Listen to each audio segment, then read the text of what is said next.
पर चर्चा कर लेंगे। सर 1032 रिसर्च एजेंसियां हैं इस दुनिया के अंदर, उससे भी कई ज्यादा, मैं कहता हूं 10,032 होंगी।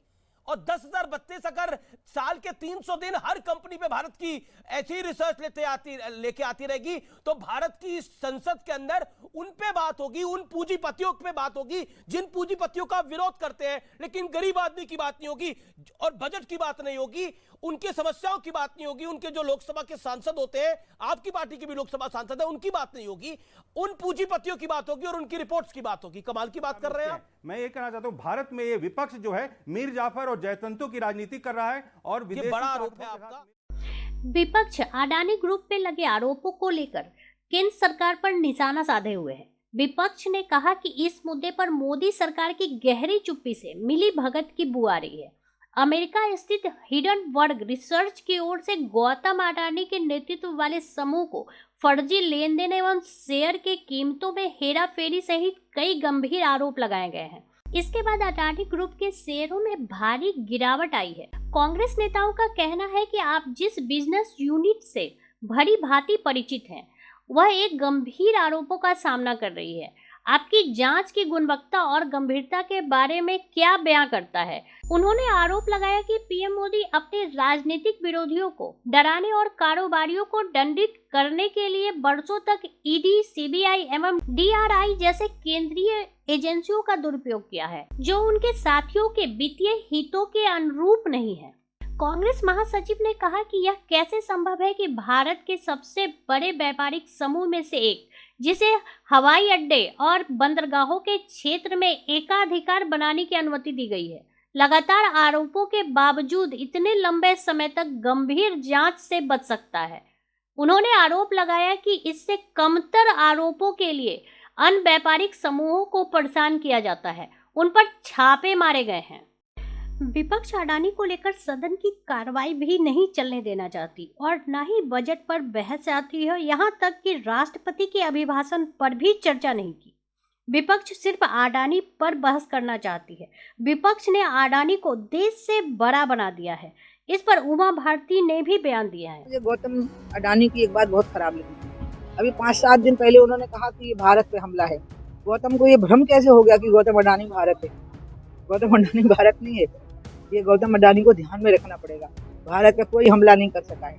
भारत की आर्थिक संप्रभुता, भारत की सांस्कृतिक संप्रभुता मुगलों के शासनकाल में भी अक्षुण्ण रही है और इसलिए मैं बिल्कुल पूरी तरह से ये मानती हूँ कि गौतम का ये कहना कि मुझ पर हमला, भारत पर हमला है, ये उसका भ्रम है और इस भ्रम का उसको इलाज कर लेना चाहिए। क्या ये सही नहीं है कि राष्ट्रपति के अभिभाषण पे जब इनके पार्टी को समय मिलता 30 मिनट, उसमें ये अडानी का मुद्दा उठा लेते? सरकार तो बाउंड हो जाती जवाब देने के लिए। ये इन्होंने नहीं किया। क्या ये सही नहीं है कि एक जिम्मेदार विपक्ष होने के नाते इनको सरकार पर दबाव बनाना चाहिए था कि भाई देश के निवेशकों का पैसा एलआईसी और एसबीआई में डूब रहा है, सरकार एसबीआई एलआईसी को इंस्ट्रक्ट करे, फाइनेंस मिनिस्ट्री इंस्ट्रक्ट करे कि अडानी के शेयर्स में, अडानी के हिस्से में अपनी पूरी हिस्सेदारी डाइल्यूट कर ले, सरकार पैसा वापस ले ले। क्या ये इनकी जिम्मेदारी नहीं थी एक जिम्मेदार विपक्ष होने के नाते? ठीक है, लेकिन ये कब करेंगे? जब चर्चा होगी तब ना।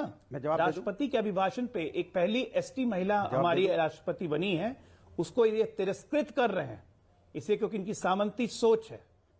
इन्होंने रामनाथ कोविंद जी को भी तिरस्कृत किया था और अब एसटी महिला को भी तिरस्कृत कर रहे हैं। ये उनके अभिभाषण पे चर्चा नहीं करना चाहते हैं क्योंकि इनकी सामंती चोट पे। अनुराग को जवाब देना चाहिए। अनुराग 20 सेकंड का जवाब दें। सुरेंद्र राजपूत एंड अमिताभ सिन्हा।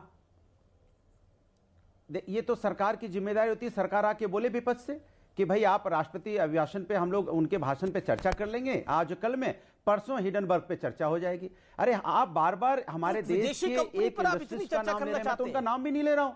मैं तो कह रहा हूं हिडनबर्ग पे चर्चा हो जाए, उसकी रिपोर्ट पे चर्चा हो जाए, क्या वो सही कह रहा है क्या गलत कह रहा है, इस पे चर्चा हो जाए। तो इस पे चर्चा होने में क्या दिक्कत है? और वो बता दें कि भाई कब चर्चा करेंगे, बता दें वहां इसमें पार्लियामेंट के पटल पे आके बता दें सरकार कि भाई अभी राष्ट्रपति अभिभाषण पे चर्चा कर लेते हैं, उसके बाद उस पर चर्चा कर लेते हैं। देखिए, मीर जाफर और जयचंद्र तो वो लोग हैं और अमिताभ सिन्हा जी जैसे लोग हैं जो आजादी के आंदोलन से लेकर अब तक देश का विरोध करते हैं अगर हम आम जनता की बात उठाते हैं तो हमको मीर जाफर और जयचंद कहा जाता है, और वो लोग अडानी के पीछे, अडानी को अपनी जेब में छुपा के रखते हैं तो उनको देशभक्त कहा जाता है। अजीब किस्म का वितंडावाद चल रहा है, अजीब किस्म की बात चल रही है।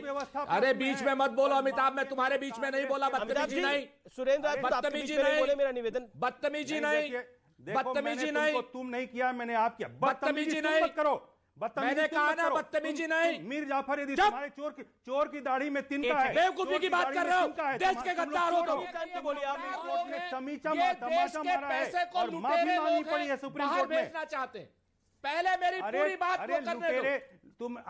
तुम लोगों ने, कांग्रेस ने, लुटेरे, चोर, गद्दार, जयचंद, मीर जाफर, तुम सब लोग हो। किया और जो जाके थूक के अमिताभ जी, इस तरीके से अमिताभ जी, और ये अभी आपके शो का वो है, मैं जब बीच में नहीं बोला, मुझे मीर जाफर और जयचंद का इन आरामखोरों ने, और उसके बाद आप इनको चुप नहीं कर पा रहे। सुप्रीम कोर्ट में देखो, शब्दों की मर्यादा रखें। और तुम लोग की बात करते हो, चोर हो, चोर की दाढ़ी में तिनका है। मैंने मीर जाफर और जयचंद की बात की। एक सेकंड अमिताभ सिन्हा, अपने टाइम पे यहाँ पर कोई स्कैम नहीं है, लेकिन उसको स्कैम बताने की जो कोशिश हो रही है, दैट इज अ वरीसम। किसी का पैसा गया नहीं है अभी तक, किसी का पैसा गया नहीं है, लेकिन अंदेशा है कि पैसा जा सकता है। उस अंदेशे की वजह से हम सब कुछ अपना रोक दें। हिडनबर्ग जैसी एक विदेशी रिपोर्ट के कारण हमारे देश की संसद को नहीं चलने दिया जा रहा है। इन सब पर आपकी क्या राय है, हमें जरूर बताएं।